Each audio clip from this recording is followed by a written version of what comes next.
nous sommes dans des temps difficiles, dans des temps compliqués, où nous ne sommes à l'abri d'aucune situation. Seulement sur la couverture et la main de Dieu, nous pouvons avoir assez de foi pour rester.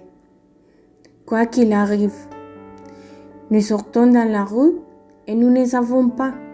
Nous ne savons pas si nous allons revenir ou comment nous allons revenir. Nous allons nous coucher, mais nous ne savons pas si nous allons nous relever. Cela fait-il partie de la vie? Bien sûr. Mais dans ces cas-là, il est encore plus important d'avoir une foi fermée, d'avoir une véritable espérance, de faire l'expérience de connaître Dieu et de savoir qu'entre ses mains, nous sommes en sécurité et que rien n'échappe à son domaine et à son contrôle. Aujourd'hui, plus que jamais, de nombreuses questions commencent à se poser au milieu de l'inconfort qui nous arrive. Peut-être que lorsque nous allons bien, nous pensons que tout va bien et nous ne sentirons pas agités ou motivés pour changer. Nous ne serons pas mal à l'aise pour chercher une autre alternative parce que nous allons bien. Cependant, lorsque nous commençons à être mal à l'aise et les questions commencent à arriver. Je pense que certaines d'entre elles sont intéressantes parce qu'elles devraient nous conduire ou nous conduire à la source de Dieu. Là où se trouve la vraie réponse, et c'est Dieu. Malheureusement, le cœur de l'homme s'endurcit de plus en plus chaque jour. Nous voyons les nouvelles, nous regardons la situation et l'homme devient plus orgueilleux, plus hautain. Les entreprises cherchant, l'homme court après l'argent. Et il semble que nous soyons peu intéressés par l'avenir, le bien-être des autres. Pour que je me sente bien, je ne me soucie pas de ce qui arrive aux autres. Le cœur de l'homme s'est endurci. Et mes chers amis, l'indifférence règne. Mais demandons-nous. La fin justifie les moyens. Passer par-dessus la tête des autres. Penser que je suis le seul à mériter le meilleur. Ma famille est le meilleur et pas les autres. Toute cette industrie de médicaments, ils cherchent vraiment à rendre les gens meilleurs ou à conduire les gens à une dépendance année après année. À la même fois, afin de gagner plus d'argent. L'argent est devenu un Dieu. Et Jésus l'a dit, quand il a dit, personne ne peut servir du maître.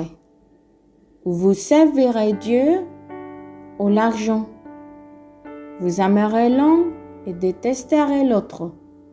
Mais vous ne pouvez pas servir les deux. De plus en plus, le corps de l'homme, au lieu de se tourner vers Dieu, se tourne vers l'argent. Certains se demandent peut-être, le pasteur sera-t-il le dernier temps? Bien sûr, si la Bible le dit, Jésus lui-même en a parlé, mais il nous a donné certains signes. Certains indices importants à garder l'esprit et à savoir quand la fin sera vraiment. Et bien que nous entendions parler de guerre et des rumeurs de guerre à certains moments, mais ce ne sera pas la fin, mais seulement le début de l'heure. Dans Matthieu chapitre 24, vers 4, il a dit, Jésus leur dit, que personne ne vous séduise, car plusieurs viendront en mon nom et diront, je suis le Messie, et ils séduiront beaucoup de gens. Vous entendrez parler de guerre et des menaces de guerre, mais ne paniquez pas. Oui, ils sont vrais, ces choses doivent arriver. Mais la fin ne viendra pas immédiatement après. Une nation entrera en guerre avec une autre, et un royaume avec un autre royaume. Il y aura des famines et des tremblements de terre, et dans de nombreuses parties du monde. Cependant, tout cela n'est que le début des douleurs de naissance, puis d'autres viendront. Alors, ils seront arrêtés, persécutés et tués. Ils seront aidés dans le monde entier, parce qu'ils sont mes disciples. Beaucoup se détourneront de moi. Ils se trahiront et seront les uns les autres. Beaucoup de faux prophètes apparaîtront et tromperont beaucoup de gens. Le péché abondera partout, et la mort de beaucoup se refroidira. Mais celui qui tiendra bon jusqu'à la fin sera sauvé. Et la bonne nouvelle du royaume sera prêchée dans le monde entier, afin que toutes les nations l'entendent, et alors la fin viendra. Matthieu 24:15 dit, un jour viendra où l'on verra ce dont a parlé le prophète Daniel, l'objet sacrilège qui cause la souillure s'éteignant dans les lieux saints. Ainsi, si quelqu'un vous dit, regardez, voici le Messie, ne le croyez pas, car il se lèvera de faux messieurs, de faux prophètes, qui feront de grands signes et de prodiges pour séduire, si possible, même les élus de Dieu. C'est pourquoi je vous en avertis d'avance. Il y a une partie de ces paroles que je suis prononcée, qui se trouve à vers 12 de Matthieu 24. Et c'est là que je vais me concentrer parce que je crois que ça l'arrive. La pêche abondera partout et la mort de beaucoup se refroidira. Mais celui qui tiendra ferme jusqu'à la fin sera sauvé. Je vais vous demander aujourd'hui, la mort de beaucoup va-t-il se refroidir? La mort s'est-il refroidie déjà dans l'humanité? Commençons à analyser, ou mieux à nous élever. Chaque jour, nous devenons plus jaloux ou envieux, plus agaçants, en colère, nous sommes moins persévérants, plus pleins de doubles standards, de doubles esprits. Il suffit de sortir et de dire quelque chose à quelqu'un. Et seulement, quelqu'un sortait une arme et pour mettre fin à votre vie. Nous travaillons pour ce qui est à nous. Et quand nous passons dans la rue et voyons quelqu'un dans le besoin, cela ne nous fait mais pas mal. Il est facile de monter dans la voiture et juste au moment où vous voyez quelqu'un s'approcher de votre porte, fermez la fenêtre et continuez à avancer. Nous voyons des mères avec des enfants au coin de la rue, des bébés qui jouent sur le trottoir. Mais est-ce que cela nous intéresse? Parfois, nous pouvons penser à quoi bon en aider quelqu'un s'il y en a beaucoup, mais nous ne réalisons pas qu'en commençant par une seule, nous faisons une différence déjà. Car c'est une âme que nous gagnons pour Dieu. Combien de fois pouvons-nous être dans un restaurant, en train de manger, et quelqu'un s'approche de nous et nous détournons les yeux. Nous sommes fatigués d'être demandés, d'arranger. Notre corps s'est endurci. Maintenant, c'est beau. Certains le font pour le propre bénéfice, mais pas tous. Quand il s'agit de honorer Dieu, nous a donné le meilleur exemple. Quand il s'agit de nous apprendre à aimer, Dieu nous a donné le meilleur exemple. Nous ne pouvons pas apprendre que ce sont des signes de la fin du monde ou de la fin du temps, ou que c'est le début des douleurs pour dire un bien, cela devait arriver. Nous devons encore nous occuper du salut. Ce n'est pas l'excuse pour regarder de cette façon. Mais si Jésus avait eu des excuses, comme serait-nous aujourd'hui? Et s'il avait connu le cœur des gens, s'il avait dit non, je ne vais pas faire de miracles ici, je ne vais pas guérir ici parce que sur 10 que j'ai guéri, un seul me remerciera en retour. Un seul me suivra et sera reconnaissant. Je méditais là-dessus et tu sais quoi? Dieu n'a pas réparé l'humanité. Dieu n'a pas réparé avec l'humanité. N'a pas réparé dans le sens de profiter. À certains, oui. Et pas deux autres. Le Seigneur est juste. Il est bon. Il est fidèle à sa création. C'est nous qui avons endurci nos cœurs. Et nous avons oublié Dieu. Nous nions son existence et nous les blâmons pour tout ce qui arrive. Certaines personnes demandent pourquoi tant de guerres, pourquoi tant d'enfants sont affamés. Mais je vous pose une question. Qui fait les guerres? Dieu ou l'homme?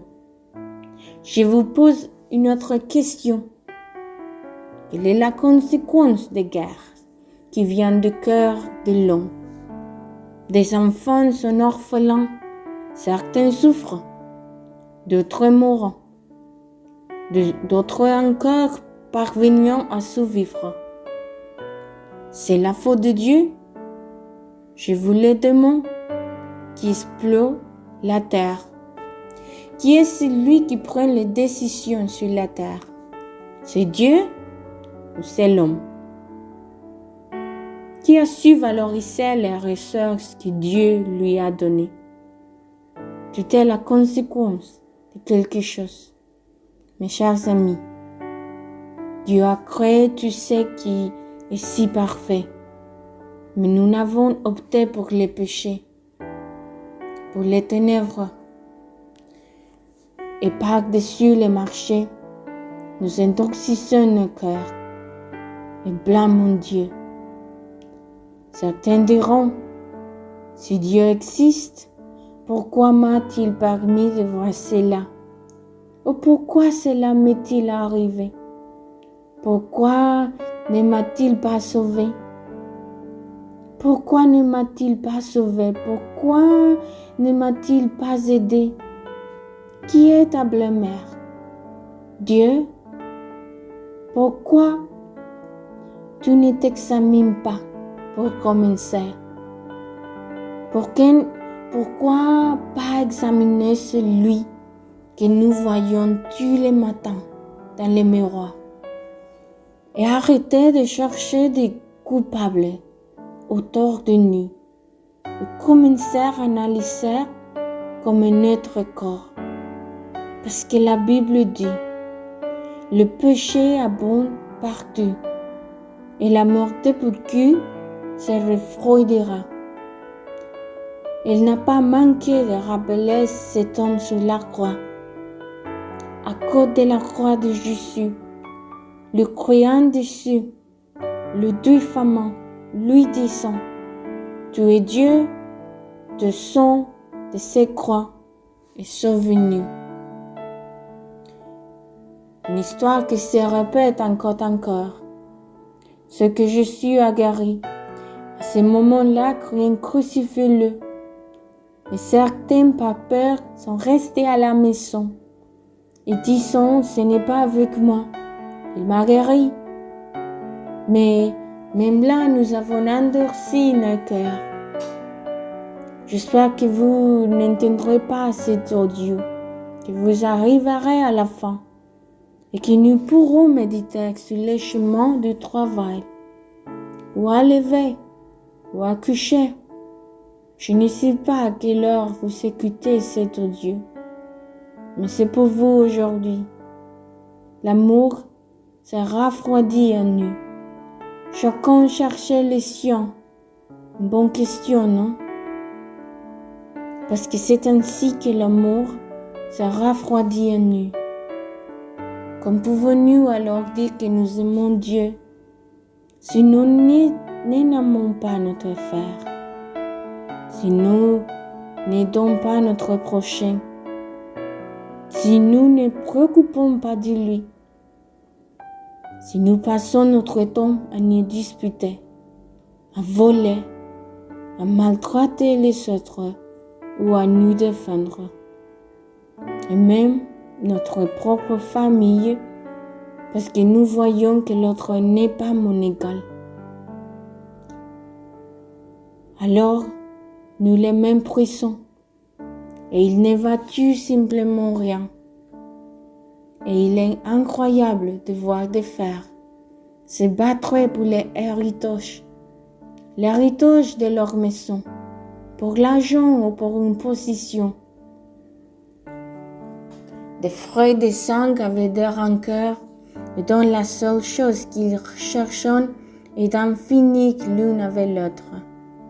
Des familles entières détruites par la discorde et qui ne se sont pas vues depuis des années. Et le seul moment d'unité où tout le monde se réunit, même ceux qui étaient loin, c'est quand quelqu'un de la maison familière parie. Alors, nous devons être devant un salon funéraire, devant un cercueil, tous ensemble parce que pendant qu'il était vivant, nous n'avons pas profité du moment. Est-ce que vous en profitez aujourd'hui? La mort s'est-il refroidi dans notre vie? La mort s'est-il refroidi dans ta vie, mon ami? Ou bien Dieu est-il vraiment en vous, travaillant en vous? Aujourd'hui, nous devons revenir à la source de cet amour qui est Dieu. Car ce monde n'offre que mensonges, désillusions, tromperies, vanité. Ce monde n'offre que le pire du cœur de l'homme, cherchant son bien plus que celui des autres. Mais ce n'est qu'un Dieu. Ce n'est qu'un Dieu qui se trouve la véritable mort. C'est véritablement qui chasse toute peur. C'est véritablement qui se donne sans rien attendre en retour. Il nous a enseigné, et si nous sommes chrétiens aujourd'hui, nous devons nous rappeler le grand amour que nous a donné le Père, que nous a donné son Fils. Il suffit de regarder la croix et voir quel est l'exemple que nous devons suivre aujourd'hui, si nous sommes enfants de Dieu. Père, je te remercie pour ces paroles. Je demande seulement que ces petites phrases, ces petits mots touchent le cœur de chaque vie et que nous réagissions. Parce que chaque jour, nous nous levons pour faire la même chose. La même chose que d'habitude, travailler et travailler ou chercher ce qu'il faut faire. Et nous oublions les détails de remercier, de mère, de partager, de sourire, de profiter. Aidez-nous à recevoir ces paroles et redonne-nous la joie de notre salut. Sois-tu en nous et nous aidons, car finalement nous ne pourrons pas y arriver seuls, Seigneur. Au nom de Jésus, je te remercie, Seigneur. Amen et Amen. Aujourd'hui, votre pasteur et ami Eliezer Hoyos vous a parlé. Rappelez-vous que Dieu est toujours juste temps. Et c'est pourquoi que je vous invite à vous abonner à notre chaîne YouTube, Devotionals Just in Time. Bénédiction.